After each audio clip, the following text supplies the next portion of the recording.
The Virginia Cable Telecommunications Association and your local cable provider presents Cable Reports.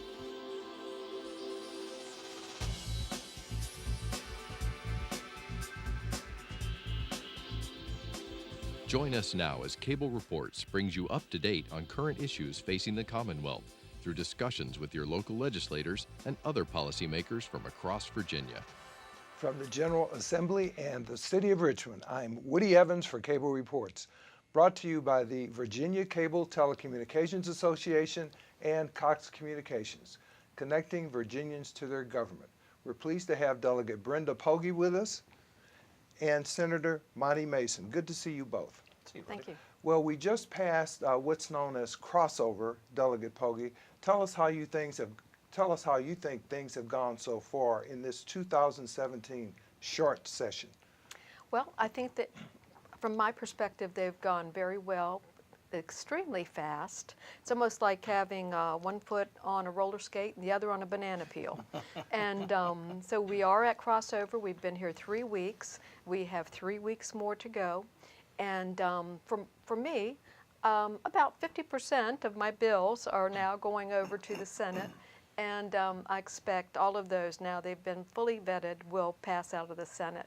So I've had a very good session so far, and looking forward to the end of it. Great. And Senator Mason, from your perspective, how have things gone in the Senate? I think things have gone very well. You know, you think crossovers is this big crescendo that you wait to get to, but then the next couple of days are budget discussions. And so now we're pouring through the adjustments that have been made to the governor's budget, and so there's not much time to rest as we'll be debating that in the next couple days. And Delegate Pogge, talk to us a little bit about some of the highlights of the budget as you understand it. I know you're Vice Chair of the Education Committee, and there's certainly a lot of budget items dealing with education this year.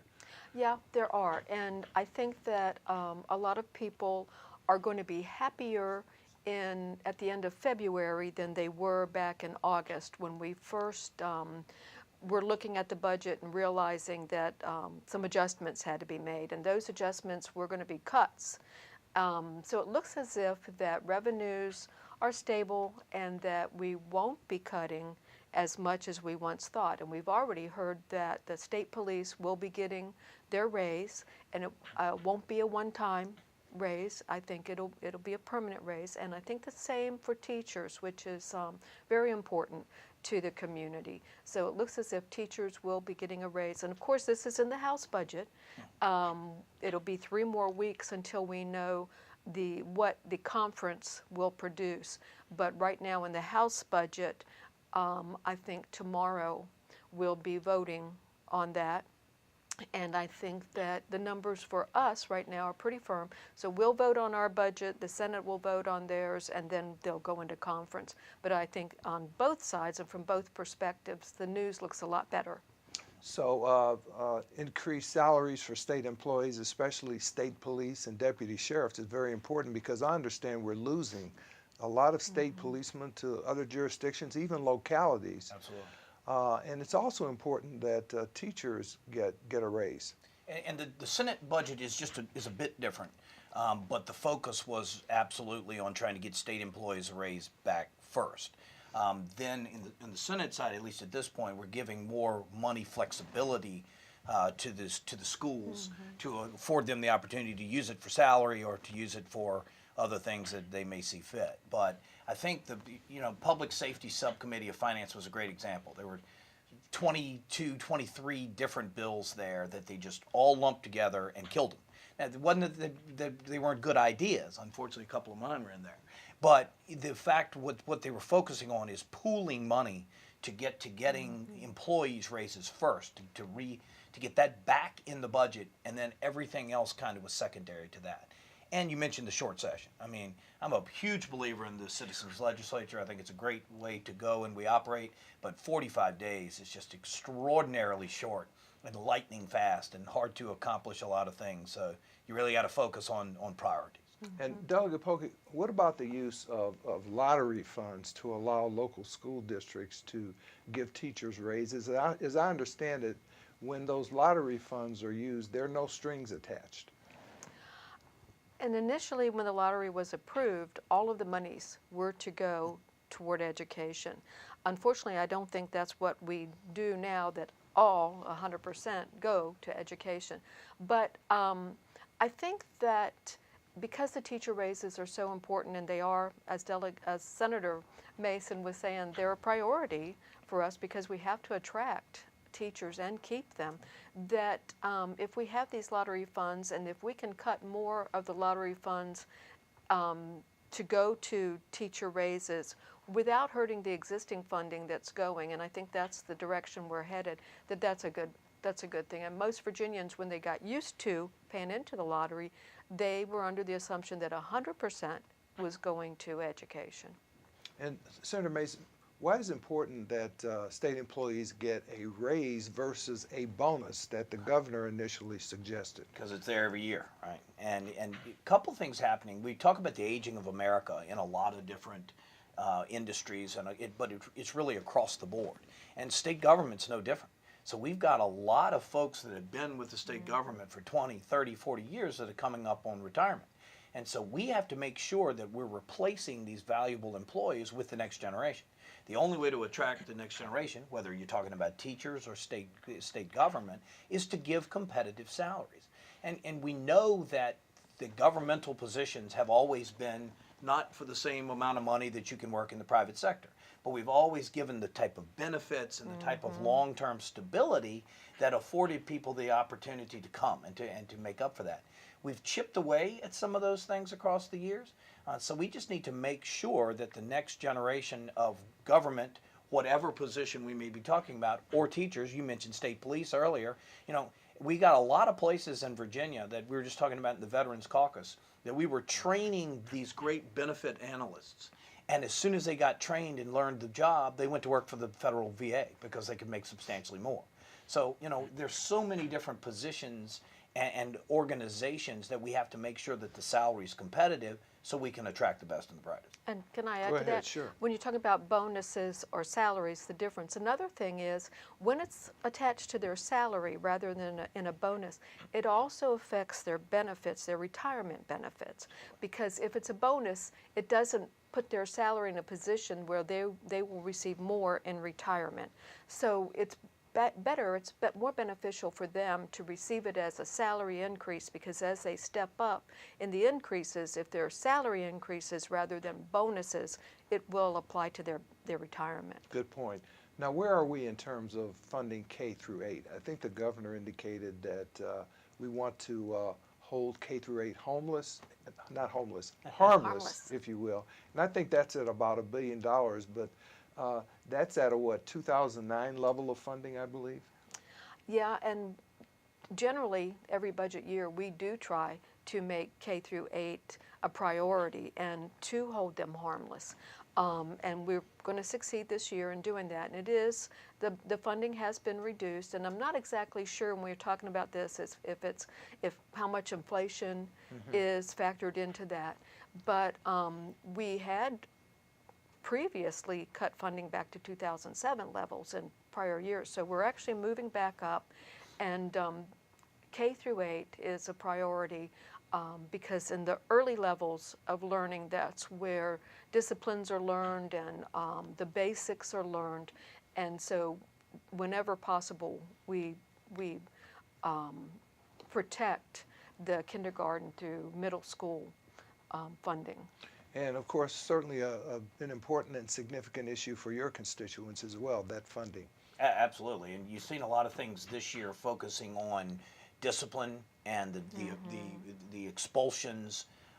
We've really had a lot of school to prison pipeline issues in Virginia, and we're really trying to focus on the length of an expulsion, what we really are expelling students, particularly pre-K through 5th grade, because it's better for the student to be in a learning environment.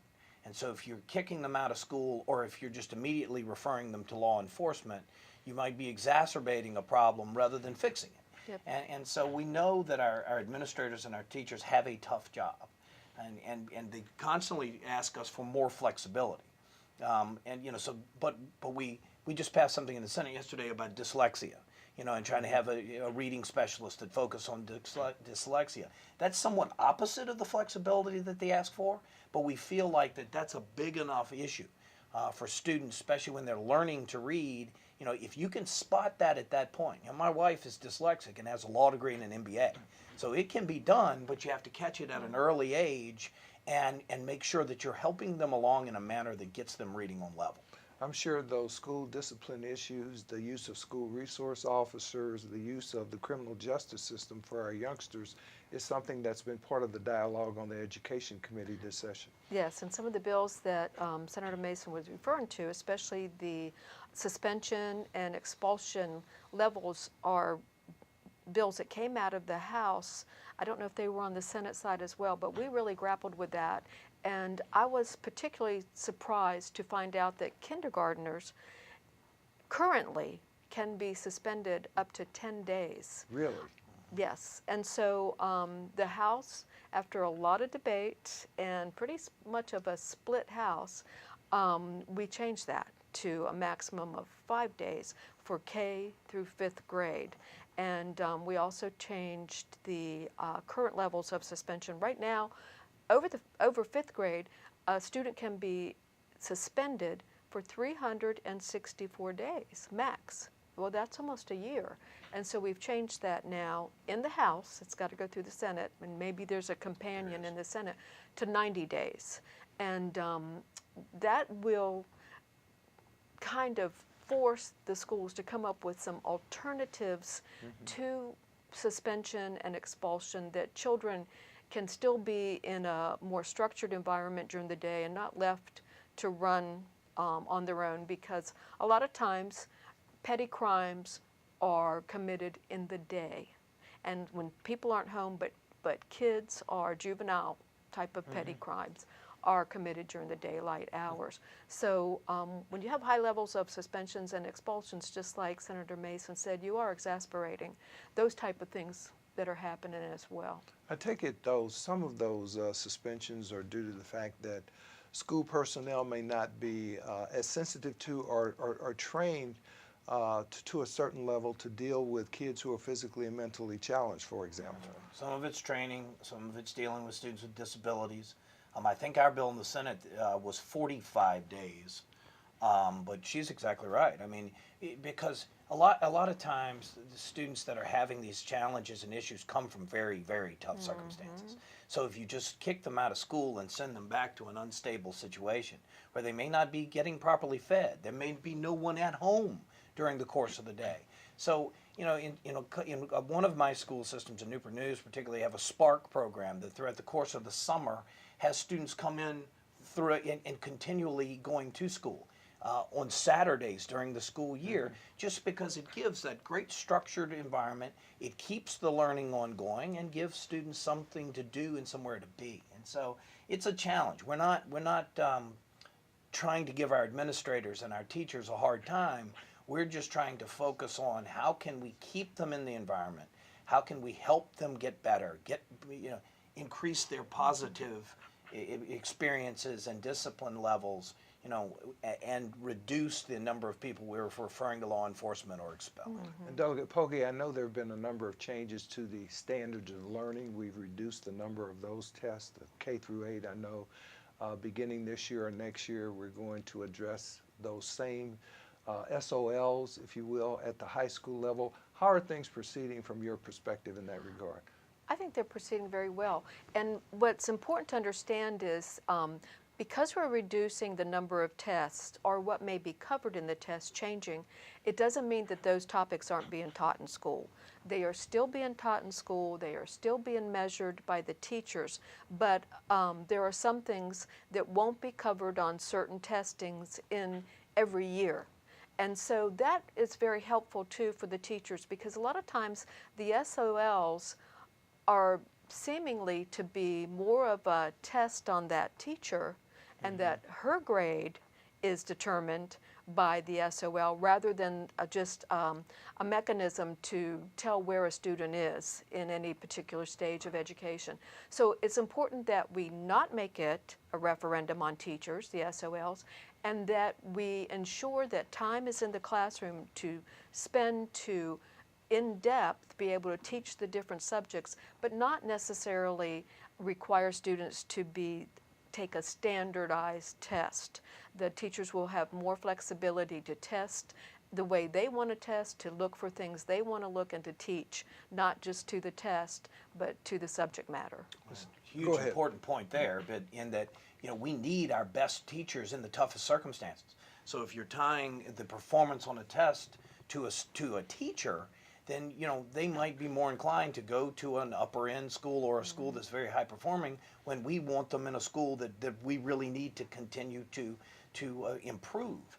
And you know, the first point is a must for us because we represent the historic triangle. Yes. So remember, we did away with science and history in the 3rd grade as an SOL. Well, when you represent Colonial Williamsburg, Yorktown, Jamestown, you know, that's a tough ask. But we also thought that if you cannot read, you know, a history test makes no sense. If you can't do basic math, a science test makes no sense. But it doesn't mean that we don't want Virginia history and history being taught as a part of that reading curriculum. But to balance that out, I'm glad they put the emphasis on reading because without being able to read, you can't do anything. And I'm very much of a supporter of phonics in early education. That's how my children learned, through a hyperphonics type of program. And by 2nd grade, they could read anything because they were able to decode the language and their comprehension was much better. So we have to put the emphasis on reading, and I think that's what we've done. Although we are still teaching history and science, and those things are still being taught. They're just not standardized testing. That's an important point. Someone told me you learn to read and then you read to learn. Exactly. That's right. Exactly. Well, how important is it that a student at the 3rd grade level can read at that level? Critical. My daughter's 3rd grade, and she loves science, but she focuses on the basic structure of math. My 1st grader pretends to read. Now she's getting there, but she sits there with a book because she's watched her sister read and enjoy and go through, and you know, so it's the step to what they call chapter books. You know, that they start reading stories, and so it's wonderful as a parent to watch it happen. We just need to make sure. My school in the city of Williamsburg has 48% free and reduced breakfast and lunch. And so a lot of kids come to class, and I ask my kindergarten teachers and my 1st grade teachers, what percentage showed up ready to learn, right, prepared for the class? And you know, not surprisingly, it's about 50-50. It tracks very closely to that number. So we need to make sure everyone's ready, and then make sure everyone can take the next step. And you know, societally, we've changed as well because children are not there's no modeling in the home or less modeling in the home where parents are sitting and they're reading a book, they're reading to the child, they're reading the newspaper because of, number one, television. When we were kids, child age television was Saturday mornings. And so we did not sit in front of a TV and watch cartoons 24/7 like a lot of kids do now. We went out and played, or we looked at books even when we couldn't read, and we watched our parents read. But that doesn't go on in the house very often. Now parents read like this. And so children, you know, they model what's being done in the home, and the written page is no longer prioritized or utilized in the home. So we really see, you know, a dip in children picking up books. Yeah, technology is a great thing, and of course there are some exciting things going on for our youngsters. For example, I understand in some elementary schools, youngsters are learning how to engage in fundamental coding. Talk to us about how exciting that is. Well, so yes, the parents are on their screens too much. Right. But the iPad has been a phenomenal learning tool My daughters have extra math, and they can do a bunch of math. They can do a bunch of games that are educationally oriented, and that's critical for us moving forward. In that we're graduating at the high school and at the college level now, a generation of students who have grown up with the iPad, with technology. And it's so important for our 21st century economy and jobs because, we talk about all the time cybersecurity in Virginia. You hear a number from 17 to 20,000, 24,000 jobs available today, high-paying jobs that we just don't have people to fill. And so, there's a nice element to the technology side that they're comfortable with it, accustomed to it, and are ready to step right into places in the workforce. And that was part of the restructuring that we did with Senator John Miller's work last year, and many others, that had people coming out of high school with multiple tracks. The college tracks, certainly, we want to keep focused on that, but technology and having people with certifications and training that they can step right into good jobs is also a very important next step for the future. Let's segue into another initiative, as I understand it, the concept of virtual schools. Virtual schools. And yeah, that's something that Virginia is moving into on the Education Committee in the House. We have been pushing that for quite a long time, and it will allow children to be able to be taught at home or in a setting, but through virtual teachers, purely on computer and online. But back again to children who have been suspended, if we have classroom virtual type settings or even at home, they can continue or be required to continue their education. But for snow days, or if we have that type of virtual schooling where they can just log on and be taught right there, and even interactively with the teacher, it can really revolutionize the way that we teach kids. And so it's something we're real excited about. It is moving forward. Many counties are participating, and a lot of them are sharing, and so it's something we're excited about. Great. Let's focus on some particular pieces of legislation that you both are working on. Fraud and abuse in terms of our seniors. I know you have some legislation dealing with that. I have, and we keep pressing the point because but how you do it in the code is very challenging. And there have been a lot of different approaches to it. But I promoted a bill that made advanced age, one of the things that you could prosecute if someone was taken advantage of financially. The very next day in Williamsburg, the headline was somebody had stolen $582,000 from someone at one of our facilities. $500,000. $500,000, slowly but surely over the course of multiple years.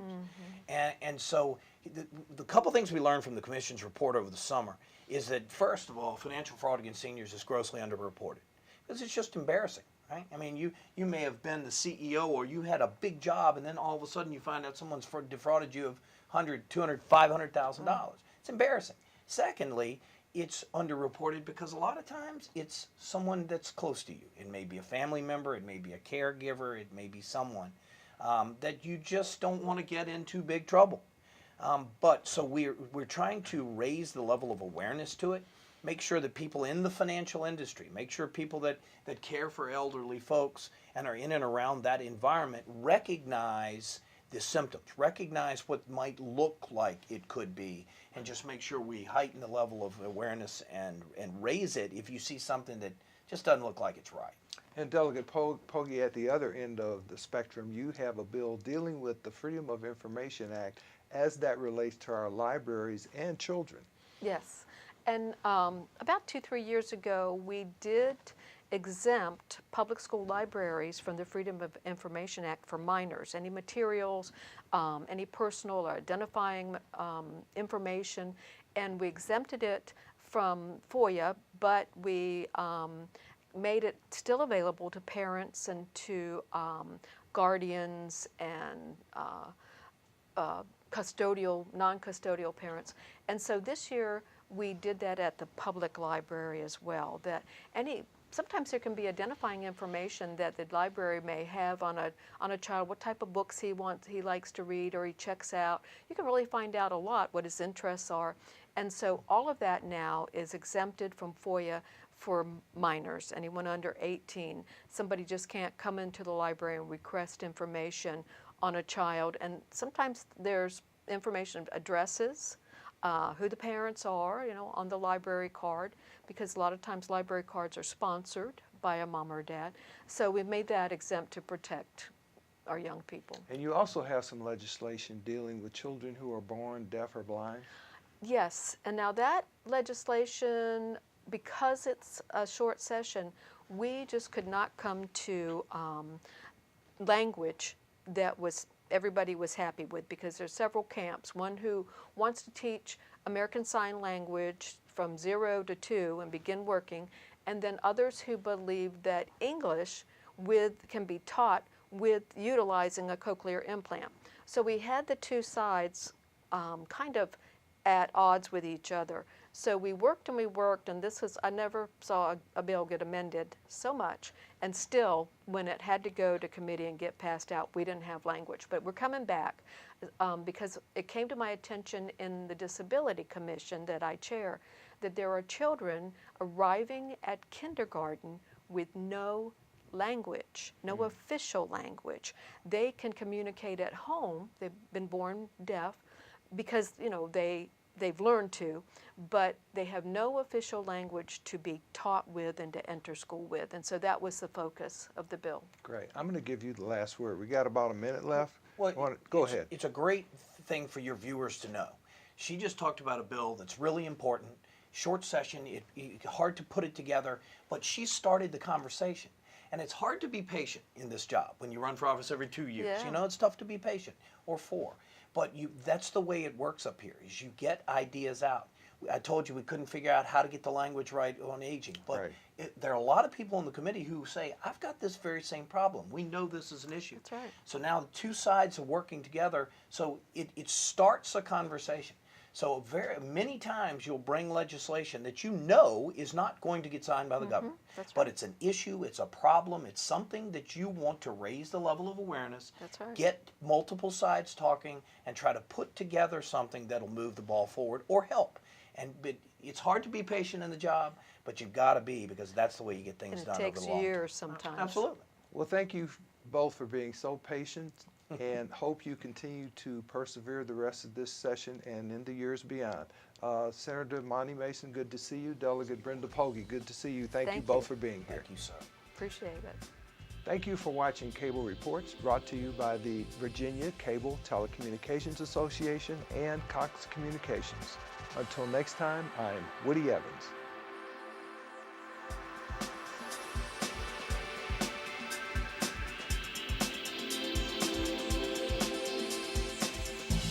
Mm-hmm.